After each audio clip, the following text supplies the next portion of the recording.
있다고 생각하는 건지. 공항에서 자동차가 입항했을 때 이게 콘크리트 공격이라고 이런 거를 안내를 해줘야지. 위원회 측은 최대한 신속하게 조사를 진행하고 투명하게 공개하겠다고 덧붙였습니다.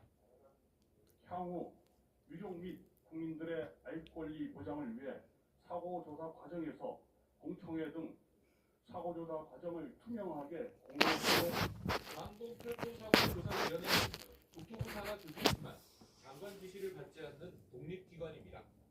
정부는 이번 조사가 미국과 함께 진행되고 결과는 우리 업체나 기관뿐만 아니라 방송기 제작사나 보험사 등 외국 업체 책임 여부도 가리게 돼 객관적이고 투명한 절차를 거쳐 진행되고 있다고 강조했습니다. YTN 김종호입니다. 사고조사위원회가 비행기록 장치 FDR을 오는 6일 미국으로 보내기로 했습니다. 국토교통부는 오늘 브리핑에서 우리 조사관 2명이 FDR을 미국으로 이송하고 해독 과정에도 참여하기로 했다고 밝혔습니다. 음성기록 장치와 관련해선 작성된 음성 파일을 토대로 녹취록 작성에 들어갔는데 언제 완성될지는 알 수 없다고 말했습니다. 국토부는 또 당초 오늘까지 완료하기로 했던 B737-800기 중 보유 6개 항공사에 대한 조사를 오는 10일까지 일주일 연장하기로 했습니다. 참사의 주요 이슈로 콘크리트 로컬라이저 시설의 책임 논란이 일고 있는 가운데 콘크리트 상판을 추가로 올린 건 설계회사의 의견이었다는 국토부의 진술이 나왔습니다. 보도에 김기봉 기자입니다. 무안공항 계량공사에서 콘크리트 상판을 올린 건 설계회사의 제안이었다고 국토부가 전했습니다. 공사를 발주한 한국공항공사는 안테나와 마스터, 금속 레일 등 윗부분에 대한 보강을 주문했지만 설계회사가 이 공사를 위해서는 기반 보강이 필요하다며 이런 제안을 했다는 것입니다. 설계사가 여러 가지 이제 그 안테나 부분 또 금속 레일 부분 이런 걸 검토하다가 집안이 흔들리니까 그런 부분을 조금 더 안정하게 하기 위해서 콘크리트 상판 부분을 설계한 것으로 이렇게 알고 있습니다. 그렇게 공항공사에서 전달하고 있습니다. 하지만 그 설계회사가 어디인지와 자격 요건 등에 대해서는 현재 밝힐 수 없으며 수의 계약인지 공개 입찰인지도 확인해 봐야 한다고 답했습니다. 설계회사의 제안이었다는 설명이 사실이라 해도 설계회사의 건의를 수용한 공항공사와 사업을 최종 승인한 부산지방항공청, 즉 국토부의 책임은 그대로 남습니다.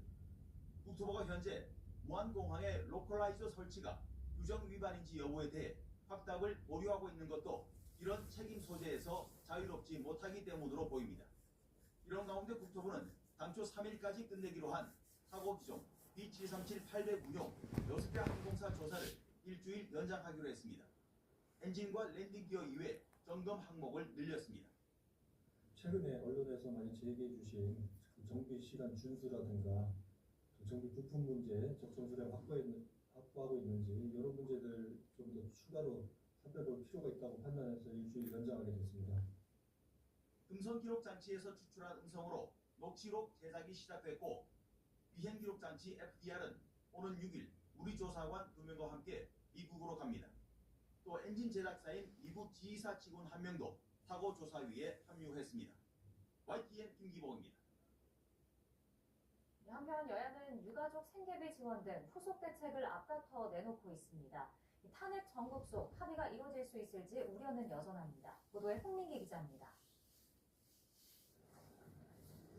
국민의힘은 제주항공 여객기 참사 유가족을 위한 긴급 생계비 지원과 성금 모금을 추진키로 했습니다. 심리상담 지원, 추모시설 설립 등도 당 차원에서 논의한다는 방침입니다. 국민의힘은 상황을 세밀히 점검하고 각종 지원이 신속히 이루어질 수 있도록 모든 방력을 다해 돕도록 하겠습니다. 민주당도 희생자와 피해자 권리 보장과 충실한 배상 등을 위한 특별법 제정을 약속했습니다. 세월호 참사와 이태원 참사 등 과거 특별법 제정 사례를 참고해 법안을 준비하겠다는 계획입니다. 생명과 안전보다 돈과 효율을 중시하는 이런 후진적인 풍토를 반드시 청산해야 합니다. 여야는 희생자들의 장례식이 마무리되는 대로 국회 차원의 특별위원회를 구성하는 데에도 뜻을 모았습니다.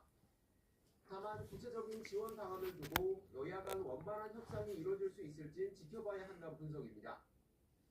윤 대통령 탄핵 정국 속 상대 의원 맞고발 등 갈등의 골이 깊어진 상황에서 자칫 피해자 지원책이 뒷전으로 밀릴 수 있다는 우려 때문입니다.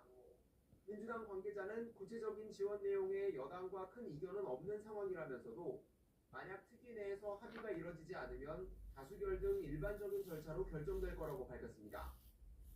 여야가 한 목소리로 피해자 지원을 약속한 만큼 정국 혼란으로 인한 갈등과 기싸움보단 피해 회복에 방점을 둬야 한다는 지적입니다. YTN 홍민기입니다. 정부가 제주항공 참사를 조롱하는 온라인 악성 게시물에 대해 엄정 대응 방침을 밝힌 뒤 관련 수사에도 속도가 붙고 있습니다. 조만간 형사처벌로 이어질 전망입니다. 양시찬 기자입니다. 경찰청 등 사법당국은 모니터링을 통해 희생자와 유가족의 명예를 훼손하는 사안에 대해 엄중한 법적 조치를 취해 주시기 바랍니다.